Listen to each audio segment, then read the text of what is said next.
Slabs and concrete. When it comes to your home's foundation, rely on the experts. Rely on Ramjack. Thanks for watching News 12 on your side. Closed captioning is brought to you by Hug and Spiel. At Parker's Kitchen, get our new breakfast meal deal: a sausage, egg, and cheese biscuit, a hot coffee, and a crispy hash brown for just $5.99 at Parker's Kitchen.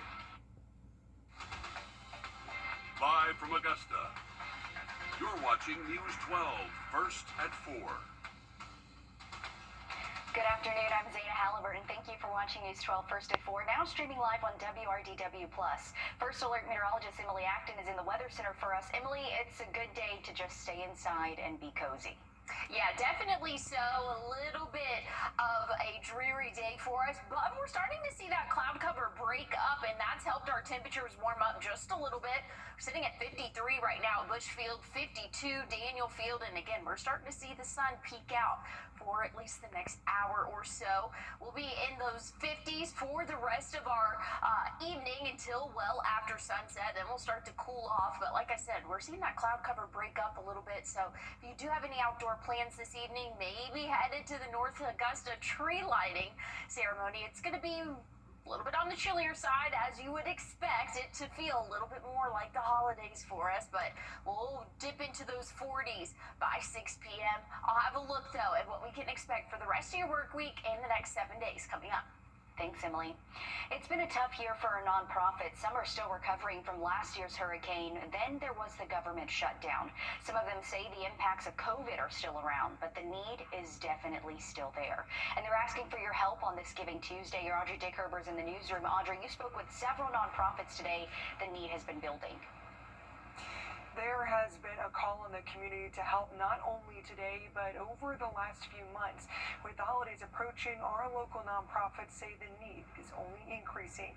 United Way is getting ready to hand out gifts for the Empty Stocking Fund to 1,700 children. And it's a program that they say wouldn't exist without the community. And they are already collecting donations for next year, hoping to help even more families.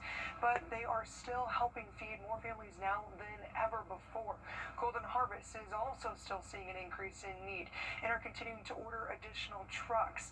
The Salvation Army says their numbers are only going up too. United Way says 48% of our community is struggling and that it's important to help however you can. They really could be your neighbor. They could be your coworker. They could be anyone. You never know what another family is going through.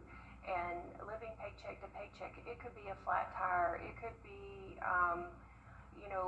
something happening at work and missing a day or two, or a health-related issue that keeps you from going to work for a couple of days, and that family is now behind on a bill.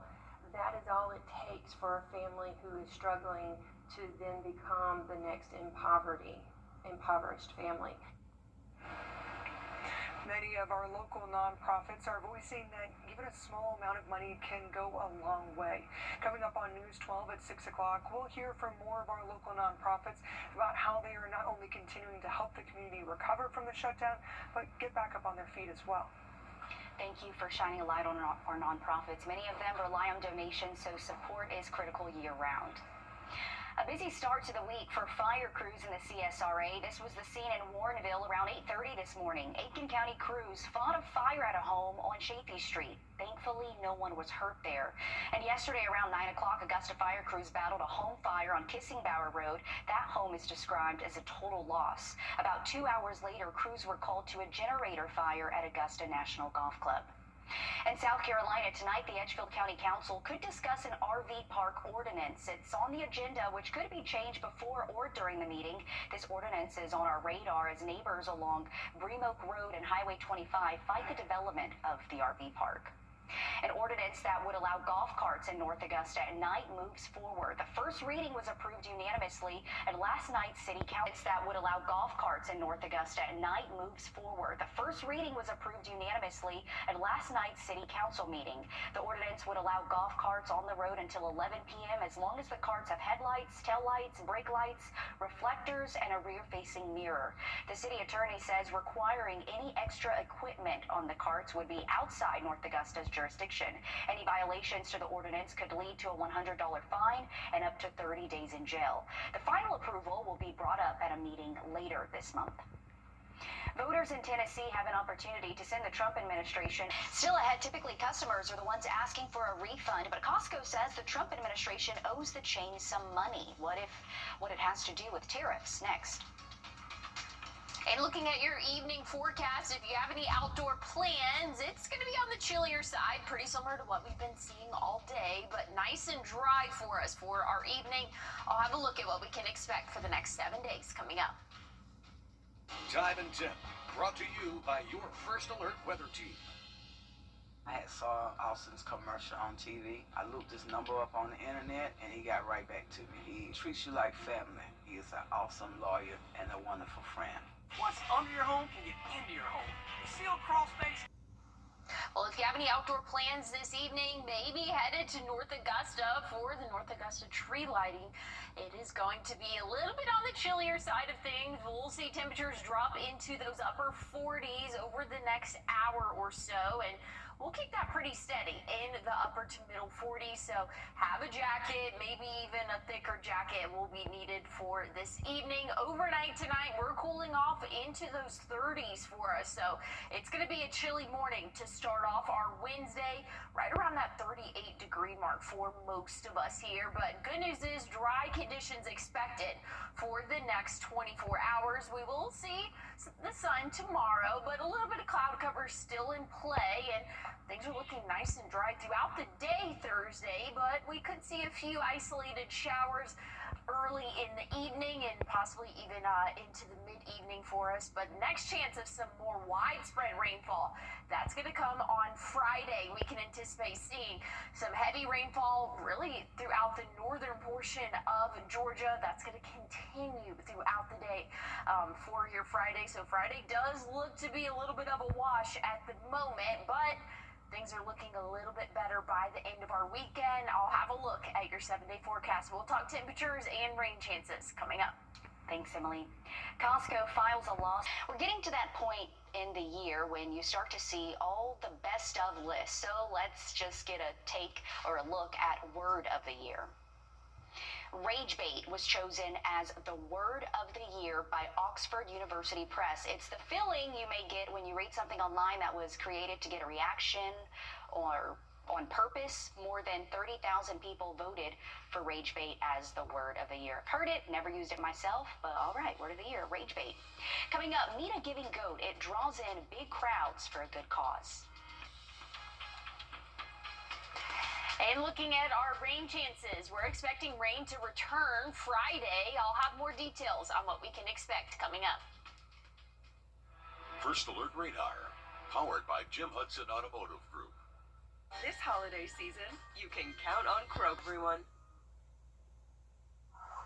Well, we have a very chilly forecast for us here over the next 7 days, but pretty seasonal for us for this time of year. Nice and dry for our Wednesday. We'll see the sun at times, and same can be said for most of our Thursday, but that widespread rainfall is still in the picture for your Friday. We can anticipate seeing rain early in the morning before the sun rises, and that'll last throughout the greater part of the day. So Friday does look to be a little bit of a wash for us. Saturday, we're keeping at 50% chance of showers there. It does look to be a little bit on the wetter side. As of right now, we'll continue to keep an eye on it as we get closer, but it does look like the majority of the day Saturday we could be seeing some of those heavier showers for our area. But again, I know we have a lot of activities going on Saturday. We'll continue to keep a close eye on it. I wouldn't cancel any plans just yet, but keep in mind that you need to stay up to date on the forecast. Sunday, our rain chances a little bit less, right around that 30%, and then we're looking a lot drier for the start of next week. Sounds good. Thanks, Emily. And this week's Grammy Hope, we want you to meet Michael. He loves to be outdoors and have some. One of the world's most famous holiday foods is made right here in Georgia. We're talking about Claxton Fruitcake. Claxton's first bakery opened in 1910. In the 1940s, an employee, Albert Parker, took over the business. He decided to focus on fruitcake, and the business just took off from there. I always like to say, taste the tradition, because it is definitely a tradition. People call and order that have been ordering for years, and they have great memories. That, you know, it brings back fond memories from their childhood or their grandparents. So it's just a tradition. Paula Claxton is one of Albert Parker's grandchildren. She says the baker has already started ordering ingredients for next year's fruitcakes. And you've probably seen and heard bell ringers outside stores during the holidays. There's one in Pueblo, Colorado, who stands out from the rest. Michelle Reyes introduces us to a giving goat. 3-year-old Pongo has been ringing bells for the Salvation Army since 2023 in Colorado City. He was only like 8 months old, and so that was his first job. A job this goat takes very seriously. Sometimes when I ring the bell, he gets jealous. And yeah, so he's a good bell ringer. He's better than I am. This year, for the first time, he's visiting Tractor Supply Co. in Pueblo, spreading holiday cheer in a whole new town. Oh my gosh, he is so cute. He's so adorable, spreading the Christmas spirit. Ringing for a bigger cause than he might know. It's very important for us to spread the love around and to make sure that there is generosity going to those most in need. Every clang of that bell means more help for families right here in southern Colorado. Food, clothing, and emergency support. Rent assistance, utility assistance, food is a great need here. We have 72 children that attend Head Start in our building it's 100% free for them. Randy also shares that the Salvation Army has gradually had to scale back its Christmas program, at one point only serving children up to age 12. I couldn't imagine a 13 and a 15-year-old being at home and being told, we can't afford Christmas for you, but your 9-year-old sibling has Christmas. It's donations. The donations that she brings in, every dollar stays in our county to help our community. And volunteering that make the difference. We were able to raise the age back up when we're doing up to 18 in school. And Pongo is sealing the deal. What motivated you to donate today? Well, we always do, but definitely the goat ringing the bell was, it definitely closed the deal. Well, there you have it. I think we need to have a conversation with our local Salvation Armies about getting a goat out there, too. Since 2023, Nan and Pongo have averaged more than $1,000 in donations to the Salvation Army. That's awesome. And right here at home, time is running out to help the Salvation Army's Angel Tree program. The program relies on donations to give gifts for those in need this year. Each tree comes with a wish list. For Aiken, the deadline to get gifts is actually today. You can find a tree at Aiken Saddlery, the Legends Grill, Sam's Club, Panera Bread, Red Lobster, Mellow Mushroom, and Security Federal Bank. There's a bit more time left for Augusta's Angel Trees. The deadline to bring gifts to the Kroc Center is next Tuesday.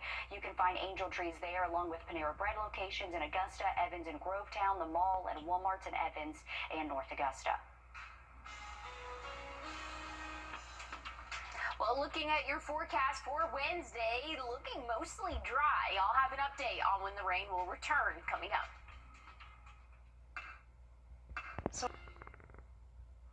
Well, your Wednesday is looking dry for us and much of our Thursday, but we could see some showers later on into the evening. Now, Friday and Saturday do look to be pretty wet for us, at least throughout good chunk of the day, so just prepare. We're not quite done with the rainfall just yet. Sunday, though, looking a little bit drier for us, so that's the good news. If you have any outdoor plans this weekend, maybe Sunday's probably going to be the better day to have those, but still have a small chance of rain there. But like I said, your Wednesday, Thursday, we're going to be in the 50s, upper 50s by Thursday. Nice and dry conditions. We'll see the sun at times, but again, we're introducing that extended cloud cover and that heavy rainfall that will be pretty widespread throughout the day Friday, and as of right now, really looking likely for your Saturday. Once we get into the start of next week, though, temperatures will kind of average out right around that 54-degree mark, and we'll start to see the sun at times as we go throughout the start of next week. So things are looking better, but have to get through those next couple of days. I'll have more coming up. Hank used to suffer from what felt like a cold and flu hangover in the morning. Now he uses Mucinex nighttime to sleep like he's not sick.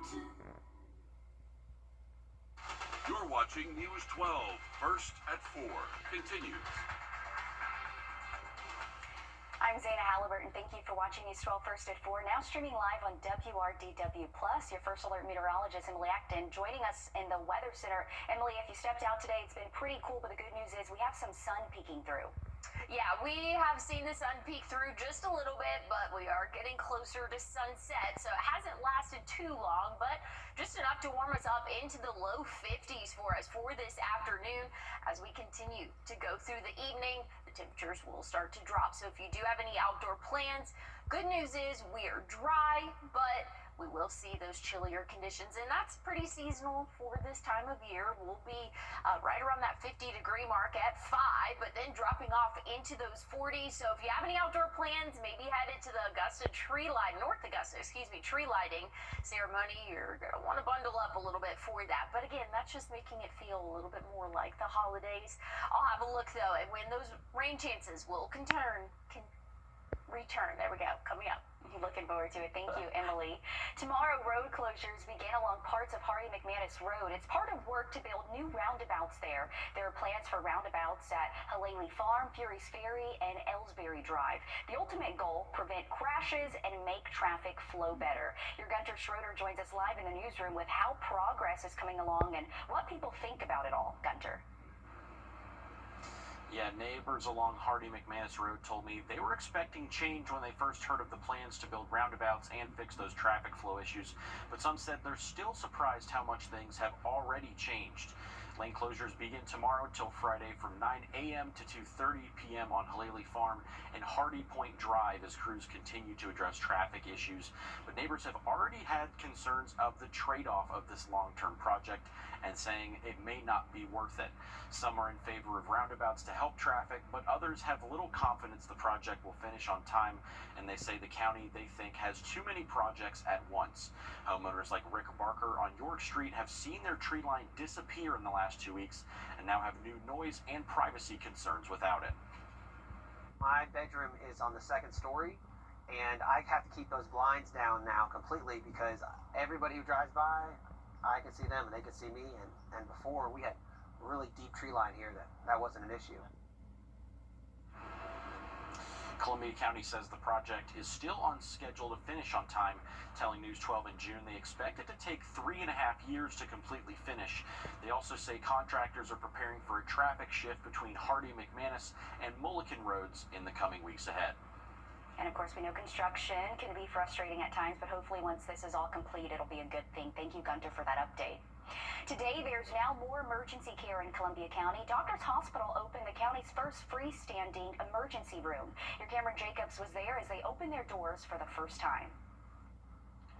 That's right, at 7 o'clock on the dot, Doctors Hospital's freestanding emergency room officially opened. This 10,000 plus square foot facility has 10 rooms, a trauma bay, and state-of-the-art advanced imaging, such as CT scans and X-ray.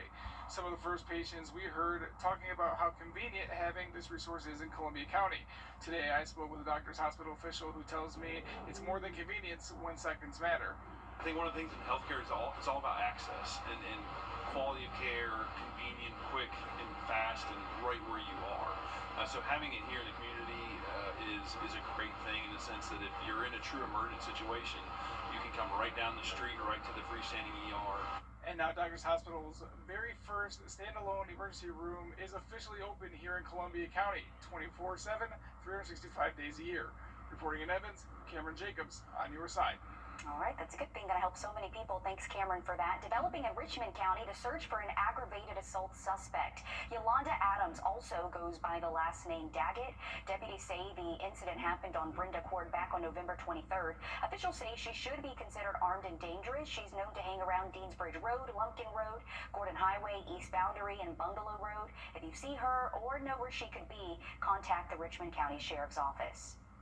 Right now, the search continues for an inmate who escaped one of Georgia's. University basketball had special guests at today's game. The men's basketball team hosted more than 2,000 Richmond County students and educators as they take on Payne College. The students packed Christenberry Fieldhouse for the 11 a.m. game. The students were able to come on court during halftime and show off their basketball skills. We spoke to Dr. Cobb about the experience. I tell you, this has become such a tradition that our fifth graders really look forward to making sure that they have this field trip, this capstone experience before they leave elementary and head to middle school. So this is definitely something that they all look forward to, and they know that when they're a fifth grader, they're going to be able to come here today. I love that. What better way to get students already in that college atmosphere? The Jags won 73-57. This week, you can help raise money for WellStar Children's Hospital of Georgia. The iHeartMedia Cares for Kids radio and telethon is happening later this week, starting on Thursday. It's the fundraiser's 25th year. Donations support the facility dogs, equipment upgrades, and ultimately the kids and their families. Each year, more than 100,000 children receive care at WellStar Children's Hospital. Every dollar raised stays local to help children in our community. We have more information for you on WRDW.com. Some new numbers show the impact the Georgia Lottery has on education funding in Georgia. Governor Brian Kemp says the lottery started in 1993 and it's generated more than $30 billion for education in Georgia. That includes funds for the state's nationally known pre-K program and the Hope Scholarship. Since Hope started, more than 2 million students in Georgia have received the scholarship. More than 2 million 4-year-olds have attended Georgia's pre-K program. Continued fallout from a fight between two football teams last month. It was a bench-clearing brawl between Gainesville and Brunswick. This week, the Georgia High School Association announced Gainesville can play in the quarterfinals this Friday. But as Justin Berger reports, the school made the call to keep some of the players off the field. Hopeful that nobody else has to deal with this again, because it has been the craziest week of my life. It's the conclusion Adam Lindsay was hoping for. At this point, our kids are allowed to play based on the judge's injunction. Although perhaps not the journey he envisioned. We had 2 kids that were assaulted pretty violently. Lindsay says rules need to be followed, but instituted with common sense. In this instance, we really kind of felt like our kids were left out on an island by themselves to defend for themselves, and then being told that they couldn't defend themselves. It is not a rule that if you step off the sideline, you are automatically ejected. That's what people think, but it's actually what the bylaws say, is if you step off the sideline, you are subject to a fine by the GHSA. Gainesville will play Langston Hughes on Friday. The GHSA decision is their decision. We're just happy that our kids, our Fulton County kids, are able to get on the field and do something that they love to do, and that's participate in athletics. But they'll be without 4 players. We have made the decision internally that there were some players that did not live up to the standard that we've set for them, so that we will be holding them out of the game on Friday night. After Friday's game, the semifinals will take place on Thursday the 11th, with the 5A final at the Mercedes-Benz Stadium on Wednesday the 17th. On the other side, with a safety alert, the South Carolina Department of Public Health reports 14 new measles cases and an upstate outbreak. This is since Friday. It brings the total number of cases in the outbreak to 76. 8 of the new cases are from an exposure at the Way of Truth Church in Inman. 3 of the new cases are linked to a school setting. Coming up, on the job and ready to serve, a closer look at how police canines are trained to work alongside their human partners. And looking at rain chances, not too bad for the next couple of days, but we are tracking some widespread rain by the end of the week. I'll have an update on what you can expect coming up. It's one of those days we're not cooking dinner, so I pulled into Popeyes. Smart. Popeyes' $20 family meal feeds everyone while you take the night off. Take a holiday from cooking. Got a smaller crew? Get 5 pieces of chicken for $9. Love that chicken from Popeyes. After meeting with Austin, I felt really reassured that we made the right decision. We could kind of focus on recovering while he handled the legal side of things. The law firm makes me feel like I'm part of their family. They were very good, professional. The settlement that I received was life-changing. They took all the pressure off. They said they will handle everything. I was told, we don't want you to worry about this. We have this for you. Get Austin Jackson, the Augusta guy. Now, your First Alert weather with meteorologist Emily Acton. Well, if you have any outdoor plans this evening, maybe headed to the North Augusta tree lighting ceremony. It's going to be a little bit on the chillier side of things as we go throughout the 5 p.m. hour. Temperatures will start to drop into those upper 40s. Again, that'll be after sunset. and we'll continue to see those 40s throughout the rest of our evening. So have a jacket, have a thick jacket, most likely if you are headed out to, again, the North Augusta. Should be a great time out there. We'll have our own Rio out there, and so we'll give you guys some insight of what it looks like. Looking at our morning temperatures, we're cooling off into the 30s again, so a chilly start to your Wednesday. Have that winter coat ready, but good news is you're not going to need any rain gear tomorrow. We're going to see mostly sunny sky conditions. We'll see that cloud cover build in later on into the afternoon and evening, and that'll stick around throughout the greater part of our Thursday. We'll see a hit or miss shower for our Thursday evening, but otherwise looking nice and dry until Friday morning. Here's around 5 a.m. starting to see a mass of showers and possibly even some thunderstorms moving in. This will last throughout the day, and I know you're kind of seeing some pink up there. We're going to be well into those middle and upper 40s, so not even close to any concerns for any winter weather for us here. So just looking like some chilly rainfall for us, but again, that's all it's going to be, is just rain. I'll have a look, though, at what we can expect for your weekend and the next 7 days coming up. Thanks for that, Emily.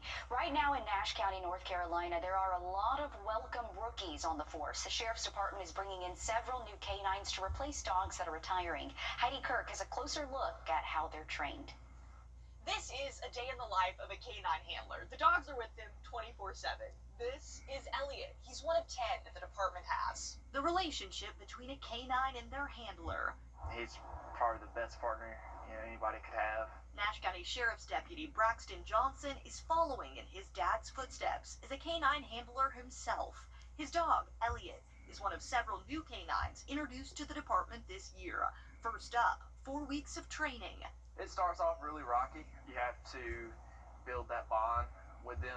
In our area, Nash County canines have been involved in several high-profile cases, finding missing people, detecting drugs, and tracking down suspects. But they don't start there. It takes a lot of work, and the training is never-ending. Some canines use tools like these to stay in shape, keeping their bodies and their brains fried. Do you feel a sense of pride that you get to be a canine handler? Absolutely, absolutely. It's, I've always wanted to do it. Growing up, like I said, my dad previously, I thought was awesome knowing that that's what he done, and it just kind of makes me feel like I'm in his shoes or kind of making him proud being a handler. An important part of the department and keeping our communities safe. And we certainly do appreciate our K-9 officers. Coming up a little later, it could be a game changer for access to healthcare in rural places. How surgeons may be able to operate on patients hundreds of miles away. A little bit chilly for us here overnight tonight, but otherwise very seasonal, nice and dry for any activities this evening. I'll have a look, though, at when that rain will return coming up. We will cover overall. Here's a look at the next 7 days. Tomorrow, your wake-up temperature, upper 30s. We'll see the 50s tomorrow afternoon, and we'll see the sun from time to time. And same can be said for Thursday, but maybe a little bit more cloud cover by the end of our week. Overcast Friday, but we're also going to be tracking some widespread rainfall for us, and looks like Saturday might not be much different. We are anticipating some light to moderate rainfall for the first half of the day, turning a little bit heavier for us as we go throughout the evening. We're going to keep a close eye on this. I know there's a lot of activities going on this weekend, a lot of Christmas parades, things of that nature, but we'll continue to keep a close eye on it. As of right now, though, it does look like Saturday will be pretty wet. Sunday, we could still see a few of those showers here, but a little bit less of that rain chance for us as we go throughout the end of the weekend and even into the start of next week. Things are looking nice and dry, but still staying in the middle 50s. Owning a car goes far beyond the sticker price. New data from Bankrate found the average cost of car ownership has risen more than 3% year over year. And this Watching Your Wallet consumer investigator Rachel DePompa takes a look at the hidden costs we don't always think about. Bankrate took a look at all the costs that affect you once you drive a vehicle off the lot. We're talking about things like the cost of car insurance, maintenance, repairs, gas and taxes.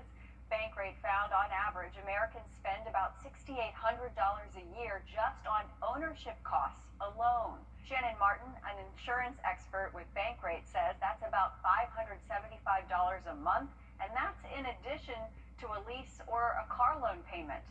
She also says it's important to talk to your car insurance company before you switch vehicles. It's really important for drivers to get quotes on different types of vehicles before they settle on a car. That way they can make sure it fits within their car insurance budget. Balmer says on average, Americans spend around $1,600 a year on gas. Nationally, we spend around $1,400 a year on the cost of maintenance and repairs. We do think that those rates might increase as we move into 2026 because we know that the tariffs have started to roll out and that will impact the cost of vehicle parts. She says research a vehicle before you buy and see what type of cars have the lowest need for repairs as well. She says also take care of the car you do have. Do the routine oil changes, check your tires. It will keep your vehicle on the road longer to keep your budget under control. With this Watching Your Wallet, I'm Rachel DePompa. Thanks, Rachel. A very special afternoon for a young lady who's battling cancer. The 12-year-old also happens to be a talented dancer. She recently got some one-on-one time with the Rockettes. Linda Bacchiro has more. 8 and 1, reach 2, 3, drag 4, Shanae 5, and 6, step, flick 8. For 12-year-old Lily, it was a wish come true. This young competitive dancer from Arizona gifted a private lesson with two of the world-famous Radio City Rockettes. And 1, reach 2, 3. Some of the moves I was familiar with, but like all the footwork was harder. 7, 8. Lily Santisi learned moves from Bailey Harding, a 14-season veteran, and Paige McCrae, who's been with the Christmas Spectacular starring the Radio City Rockettes for 4 years. Being able to teach her the exact choreography from the Christmas Spectacular is, 1, truly very special, but 2, she's fantastic and was able to learn it so quickly. Lily's parents and 7-year-old brother Tristan watched with awe and admiration as their daughter showed her strength here in the rehearsal studio and in her battle against a type of bone cancer. Just very emotional. It's been a long time since we watched her dance on stage and even just practicing. So to see her back in the studio, it definitely is emotional. Lily learned 12 high kicks. The Rockettes, who are celebrating their 100th anniversary this year, do 200 per show. How about those kicks? How was that? It was hard. There were so many. It was so quick. Gorgeous, gorgeous. And then that's the end of your holiday season combination. Lily also among the 500 families from the MSG Families Foundation and its partner group, Make-A-Wish, treated to a performance today at Radio City during Garden of Dreams Day.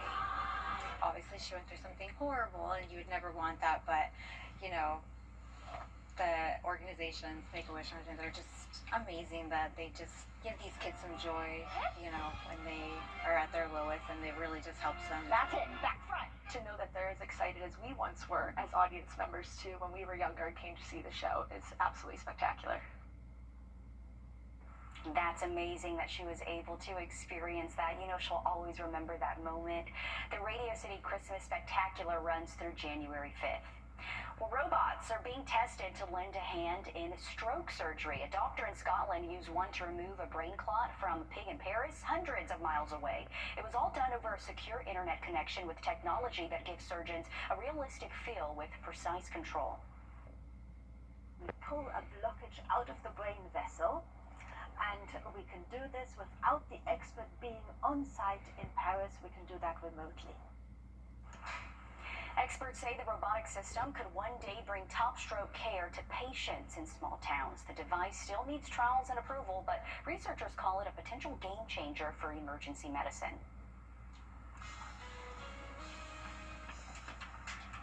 Well, looking at your Wednesday morning forecast, we'll cool off into those upper 30s, very seasonal for us. I'll have a look at what we can expect for the rest of the work week coming up. Thanks for watching News 12 on your side. Can you see the difference? Either season is about moments. Moments that shine. Moments that stay with us forever. At Windsor Fine Jewelers, every piece of jewelry is a promise of celebration. a memory waiting to happen. This holiday, give a gift that tells your story. Give brilliantly, celebrate beautifully. Windsor Fine Jewelers. Hey, Jen. Yeah, look, cut it clear.